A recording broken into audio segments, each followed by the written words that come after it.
Your son is a failure. He's barely passing my class, and with grades like this, I'm just not sure what kind of future he's gonna have. What do you have to say for yourself? You're supposed to graduate this year. Listen to Mr. Johnson. What kind of future do you think you're gonna have? With all due respect, don't call me a failure.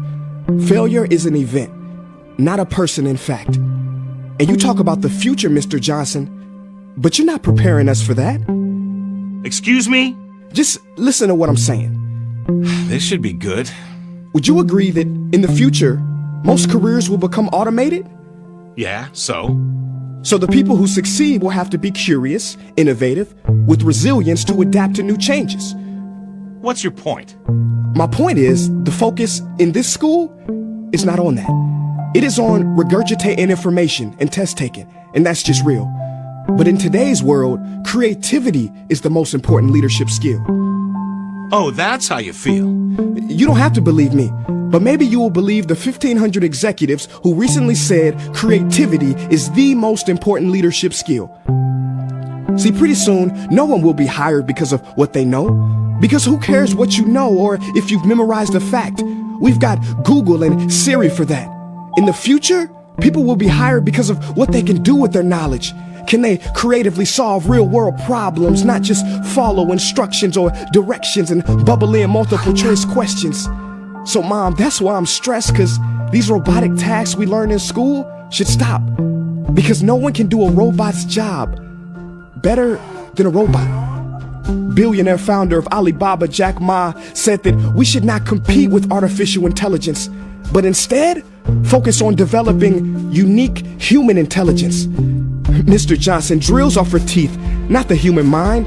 So these repetitive knowledge-based tasks we must leave behind. Or in the future, you're gonna find a lot of people graduating out of your class right into the unemployment line.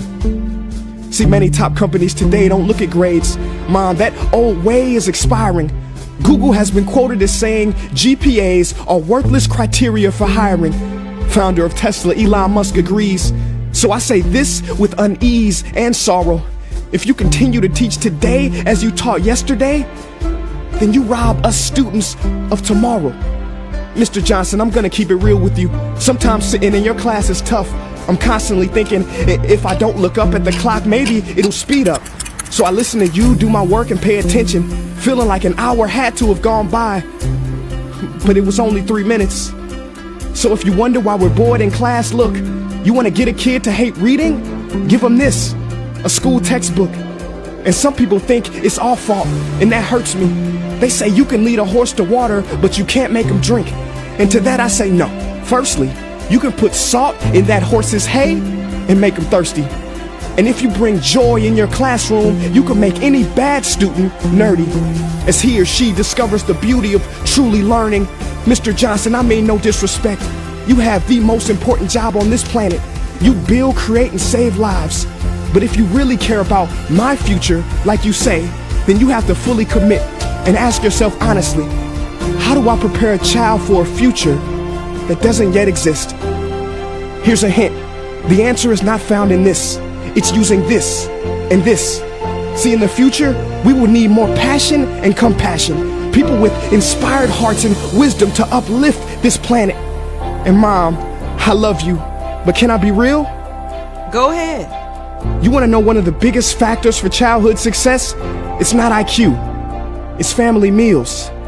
And we haven't had one of those in a while. See, I know sometimes you don't feel proud, because I may not be a straight A student, but I'm not stupid. These tests may be 70% of my grade, but they're 0% of my future. But don't worry, I'll pass this class and get through this. But I need you to give me the space I need to be me and live true. Because the best feeling in the world is that your own parents get you. There's a passage in a book called The Prophet by Khalil Gibran. And if you don't mind, I'd love to share it with you. Go ahead. See, he says, your children are not your children. They are the sons and daughters of life longing for itself. They come through you, but not from you. And though they are with you, they do not belong to you.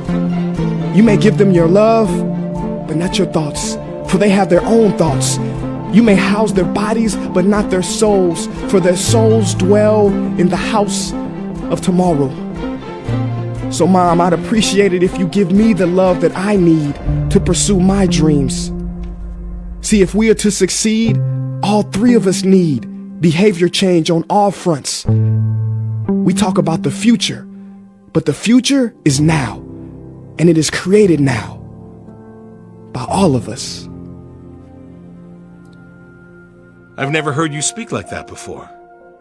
Yeah, I didn't know. But I'm going to reach out to administration and try to change some things. You have my word.